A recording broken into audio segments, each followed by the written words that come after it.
In the top stories, Appropriation Bill 2022 passed in the House of Assembly. Johnson & Johnson vaccine use will continue in Guyana amid global blood clot concern, and the World Health Organization issues new Omicron warning. Hello and welcome to the ZIZ Midday Newscast. Today is Tuesday, the 21st of December 2021. I'm Jason Davis. We apologize for the late start due to technical difficulties, but let's get right into the news. Nationally, 4 days of debates and presentations by parliamentarians in the National Assembly on the 2022 budget came to a close on Monday evening. After being read for a third time, the $952.2 million appropriation bill was unanimously passed. The bill, which sets out the total estimates for the 2022 financial year, was passed following the wrap-up by the mover of the bill, Prime Minister Dr. the Honorable Timothy Harris. Presented under the theme, Investing in Our People, Putting St. Kitts and Nevis Back on Track, Prime Minister Harris stated that the budget focuses on getting St. Kitts and Nevis back on the path of economic growth and development, which it was on before the advent of the COVID-19 pandemic. The 2022 budget is another tax-free budget put forward by our Team Unity administration. And more than that, it predicts a small surplus in 2022. At page 35, paragraph 81 of the budget address, there is a prediction that we shall realize an overall surplus of $4 million and a primary surplus of $21.8 million.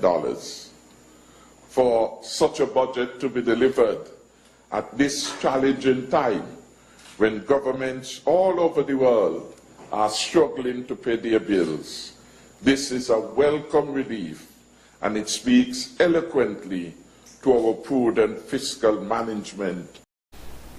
The 2022 budget provides for the commencement and completion of a number of key projects and policy programs, including the start of construction on the Basse-Terre High School and the completion of the Island Main Road Rehabilitation Program, the St. Peter's Health Center, and the Joseph N. France General Hospital Phase 3 project.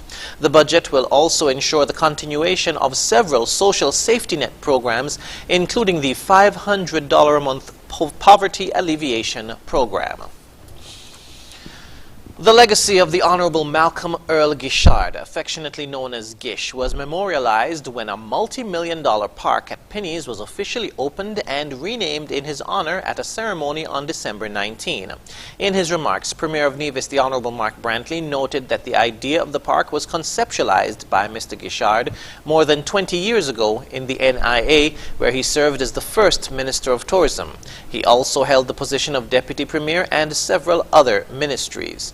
The Nevis Penny's Beach Park project was a collaborative effort between the NIA and the government and people of the Republic of China, Taiwan. On July 19, during an historic visit to Nevis, President Tsai Ing-wen turned the sod at Penny's for construction of the park. Ambassador Michael Lin said his country's government and people will always support its staunch ally in pursuing common goals, advancing people's well-being, and deepening the friendship between both countries. This week, from Monday to Wednesday, the park's visitor center will host the Taiwan Expo in the day and Taiwan movies in the evening. It will be a night of calypso and soca as a star-studded lineup of artists hit the stage tonight to deliver performances for Sugar Mass 50's Road March edition of Icons. In the spotlight will be some of the songs that captured the title of Road March over the years. According to a press statement, the decision to focus on past Road March songs and artists comes as part of the overall effort this year to pay tribute to all of those who have contributed to the development of National Carnival. This year's Icons will feature performances from King Conrus, Mick Stokes, Contenda, Small Axe Band, and Grand Masters, all of whom have won Road March titles during the 50 years of Sugar Mass. Icons show will be broadcast on radio and TV and will be streamed via social media, Facebook and YouTube. The public is also invited to be there in person. We now move to news on the regional scene. The United States Centers for Disease Control and Prevention is again recommending other COVID-19 vaccine brands over the Johnson & Johnson jab, which it says is linked to potentially life-threatening blood clots. Nonetheless, local health authorities in Guyana are adamant that this adverse event is rare and the administration of the vaccine will continue in the country. Tamika Rodney of HGP Nightly News has the details in this report. In its latest recommendation issued last week, the United States Centers for Disease Control and Prevention advised that people should not access the Johnson & Johnson COVID-19 vaccine where the Pfizer and Moderna shots are available. The agency's caution came following an update by the Food and Drug Administration, which suggested that a key ingredient in the Johnson & Johnson vaccine could cause rare cases of thrombosis, better known as blood clots. Considering the new developments and the fact that the Johnson & Johnson vaccine developed in the Netherlands is being offered as a primary jab for adults in Ghana and a booster shot for those who have been previously immunized with the Sputnik vaccine, Nightly News sought to gather from the subject minister whether there are any plans to halt the dissemination of the jab until the necessary investigations are completed by international health authorities. During Monday's daily COVID-19 update, Minister of Health Dr. Frank Anthony reiterated that the cases of thrombosis globally have been significantly rare. He noted that as per the World Health Organization's guidance, the vaccine is safe and as such, its distribution will continue locally. That is something that we are considering because this is a recommendation that has been made by the WHO on the 9th of December. Right? But we would review it and then we'll offer it if it's necessary. He further divulged that the World Health Organization has recently proposed that the Johnson & Johnson vaccine should be administered as a 2-dose cocktail. The Johnson & Johnson vaccine was initially offered as a single-dose option to individuals 18 years of age and older. The second dose is now recommended to be administered 2 months after the first shot. In April, following another series of reported blood clots, the United States, South Africa, and the European Union health authorities had suspended the Johnson & Johnson vaccine. However, following investigations, the CDC and the FDA provided a necessary clearance for the resumption of the vaccine distribution. The CDC had indicated that nearly all reports of thrombosis, which involved blood clots with low platelets, were found in adult women younger than 50 years old. Internationally, the World Health Organization has urged people to cancel some of their holiday plans to protect public health as the Omicron variant spreads globally, warning that, quote, an event cancelled is better than a life cancelled, end quote. More in this report. There is now consistent evidence that Omicron is spreading significantly faster than the Delta variant. That update Monday from the head of the World Health Organization, who says the new variant is causing infections in people already vaccinated or who have recovered from COVID-19. It is probably unwise to sit back and think this is a mild variant.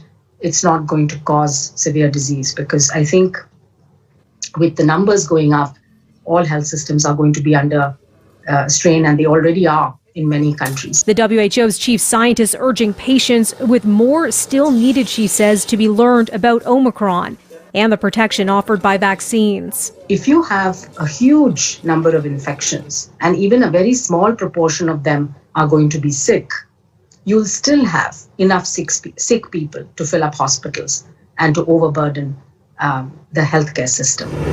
Britain reporting nearly 92,000 new COVID cases Monday, the second highest tally since the start of the pandemic. Unfortunately, I must say to people, we will have to reserve the possibility of taking further action to protect the public. There are reports the UK could see tougher rules ahead of Christmas. The British Prime Minister asking people to exercise caution as he faces a wave of controversy. One of the latest scandals, a photo obtained by The Guardian that appears to show the PM and more than a dozen others allegedly breaking lockdown rules last year. Those were people at work talking about work. So you were having a work meeting there without laptops, without any notes or paper. Do you normally have wine and cheese at a work meeting? Those were people at work. Back to Omicron, the Netherlands now in day 2 of a strict lockdown. In South Korea's capital, bars and restaurants now forced to close at 9 p.m. Israel adding a host of countries, including Canada, to its travel ban. Royal Caribbean says 48 passengers have tested positive for COVID-19 on its ship that ended a week-long cruise in Miami over the weekend with more than 6,000 people on board. And South Africa's president returned to work Monday following a week of isolation after testing positive for COVID-19. When it comes to holiday plans, the latest advice from the WHO's Director General suggesting cancel them or delay celebrations, saying that canceling an event is better than canceling a life. Melissa Duggan, City News. And now for the weather. Current conditions are partly cloudy skies. Winds are east to east-southeast at 10 to 20 miles per hour, with possible gusts to 30 miles per hour in some showers. The temperature is 27 degrees Celsius or 80 degrees Fahrenheit. Seas are moderate with waves of 4 to 6 feet. The weather forecast for St. Kitts and Nevis says today will be partly cloudy with a 40% or moderate chance of showers during the late afternoon. Tonight will be fair to partly cloudy with a 20% or slight chance of a brief overnight shower. Sunset today will be at 5:42 p.m., sunrise tomorrow at 6:36 a.m. And that brings us to the end of the ZIZ Midday Newscast. Join us this evening for these stories and more in detail. Thank you for tuning in. I'm Jason Davis.